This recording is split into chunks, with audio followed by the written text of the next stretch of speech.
कैसे शुरू हुई थी कारगिल की लड़ाई? पाकिस्तान का कितना बुरा हुआ हश्र? बाद में भारत ने की कैसे इंतजाम? जाने सब कुछ इसी वीडियो में। आगे जाने से पहले हमारे चैनल को लाइक और सब्सक्राइब करें तो बढ़ते हैं आगे। भारत हर साल 26 जुलाई को कारगिल विजय दिवस मनाता है और उस जंग में अपने प्राण न्यौछावर करके भी देश की अस्मिता को अक्षुण्ण रखने वाले बहादुर सैनिकों को याद करता है। कारगिल की लड़ाई, जिसे ऑपरेशन विजय के नाम से भी जाना जाता है, भारत और पाकिस्तान के बीच मई और जुलाई 1999 के बीच कश्मीर के करगिल जिले में हुए सशस्त्र संघर्ष का नाम है। इस लड़ाई की जीत के उपलक्ष्य में भारत 26 जुलाई को कारगिल विजय दिवस मनाता है।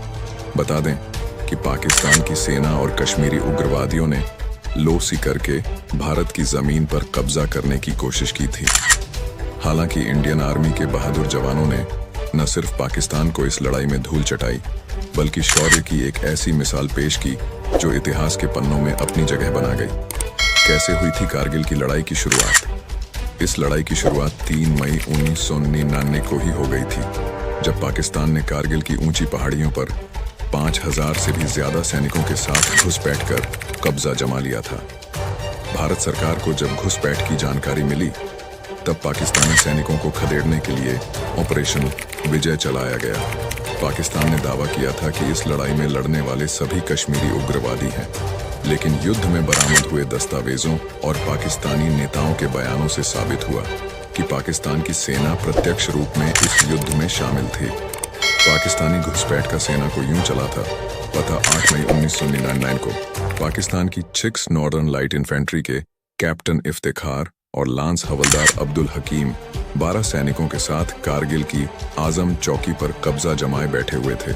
उन्होंने देखा कि कुछ भारतीय चरवाहे कुछ दूरी पर अपने मवेशियों को चरा रहे थे।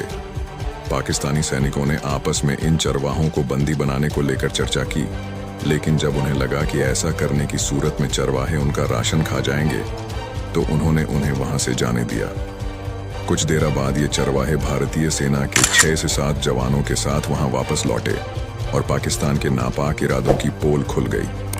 कारगिल पर इसलिए कब्जा करना चाहता था। पाकिस्तान का मकसद यही था कि भारत की सुदूर उत्तर की टिप पर सियाचिन ग्लेशियर की लाइफलाइन NH-1D को किसी तरह काटकर उस पर नियंत्रण किया जाए। पाकिस्तानी सैनिक उन पहाड़ियों पर आना चाहते थे जहां से वे लद्दाख की ओर जाने वाली रसद के जाने वाले काफिलों की आवाजाही को रोक दें और भारत को मजबूर होकर सियाचिन छोड़ना पड़े। दरअसल मुशर्रफ को यह बात बहुत बुरी लगी थी कि भारत ने 1984 में सियाचिन पर कब्जा कर लिया था। उस समय वह पाकिस्तान की कमांडो फोर्स में मेजर हुआ करते थे। उन्होंने कई बार उस जगह को खाली करवाने की कोशिश की थी, लेकिन कामयाब नहीं हो पाए। ऐसे ही वार वाली वीडियो देखने के लिए हमारे चैनल को लाइक और सब्सक्राइब करें। जय हिंद।